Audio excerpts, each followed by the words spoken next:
names carry weight, carry connotation. Well, in Genesis 25, Isaac and Rebekah are childless. And Isaac and Rebekah pray to the Lord, and he hears their prayer, and she becomes pregnant. And there's a struggle going on in her womb. The babies are struggling in the womb, and she inquires of the Lord as to why this is.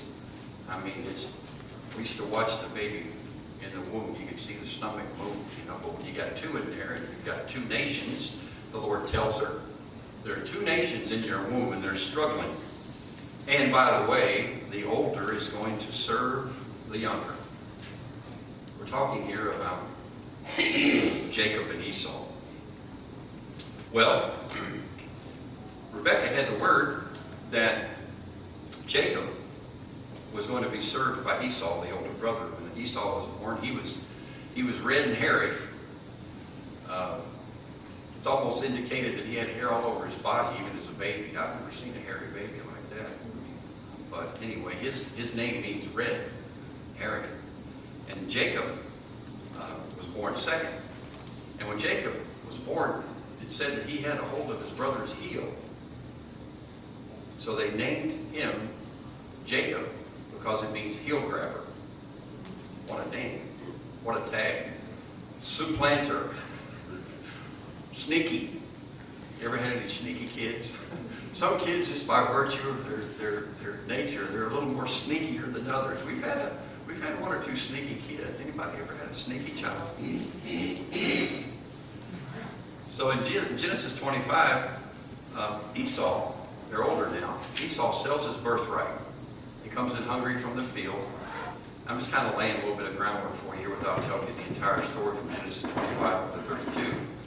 But Esau comes in hungry, and apparently he doesn't care much for his birthright as the firstborn, so he sells it for a pot of stew that Jacob was cooking. And then later, with his mother's help, he even steals the blessing that Isaac is going to bestow upon the firstborn. And he steals the blessing. And that's there in 25, 26, 27. So when Esau finds out what's happened, that Isaac has blessed Jacob and given him the blessing of the firstborn, because he's posing as Esau, Esau threatens to kill him. So Jacob flees to Paddan Aram, to his uncle Laban's house, Rebekah's brother Laban. And he acquires 2 wives, 2 servant handmaids, 11 sons, and many possessions. Dinah was probably a daughter of his that was born there, but also I don't think that the youngest was yet born. So here we find ourselves with Jacob in Paddan Aram, serving, working for his uncle Laban. He becomes a very wealthy man. But his whole life, Jacob's whole life, he's been scheming and using trickery. He himself is tricked by his uncle Laban. He spends 20 years in Paddan Aram working for Laban. And then it's on his heart, to return to the land of his birth and his native land.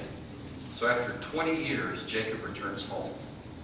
And the Lord tells him during this time that he will be with him and that he will lead him safely back to his home. So as he nears his homeland, he sends messengers in front of him to tell Esau, his brother, that he's coming.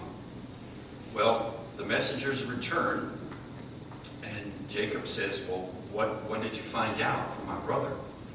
And the messengers say, Esau is on his way with 400 men, and he's coming. So Jacob, at that point, is pretty upset because he knows how he's abused his relationship with his brother. And so he divides his household into 2 groups, thinking to himself, if Esau attacks one, the other group can escape and they'll be able to get away from Esau. Well, in Genesis 32, and I want to read this for you, Genesis 32, verse 9, we see Jacob just about at the place where his back is to the wall. He hasn't quite gotten there, but he's quickly approaching that predicament.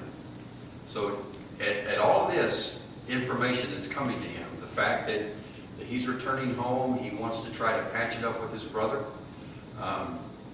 Jacob prays because he fears that he's going to lose his life. And he says, "O God of my father." Interesting here. He's calling on his spiritual heritage, but he's calling God, God of my father Abraham, God of my father Isaac, the Lord who said to me, "Return to your country and to your family, and I will deal well with you. I'm not worthy of the least of all the mercies and of all the truth which you have shown your servant.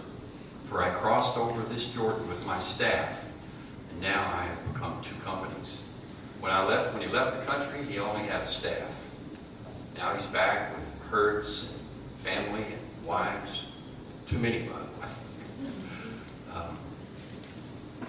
Deliver me, I pray, verse 11, from the hand of my brother, from the hand of Esau, for I fear him, lest he come and attack me and the mother with the children.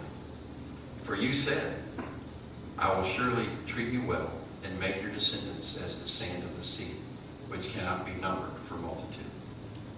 All right, so that's Jacob's prayer as he understands that things are fixing to get pretty tough for him here as he tries to reunite with his brother.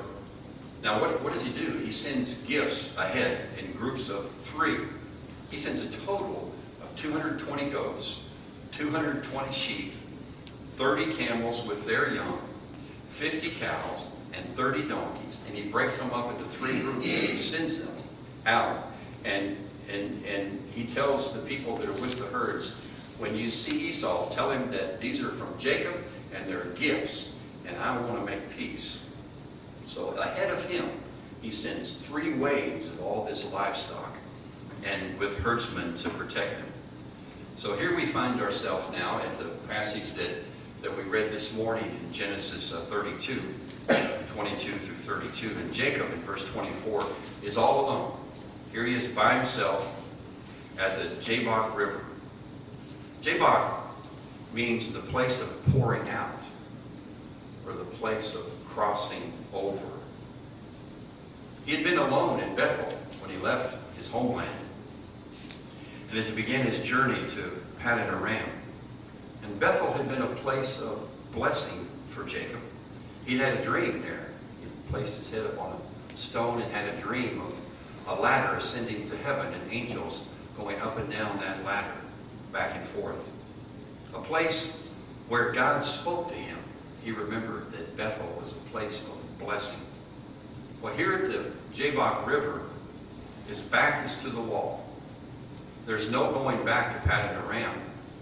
Jacob had, through connivery, it's a long, interesting story about how he placed different kinds of trees in front of the animals that were mating for the distinct purpose of trying to have livestock that was speckled and spotted so he could claim all of those because he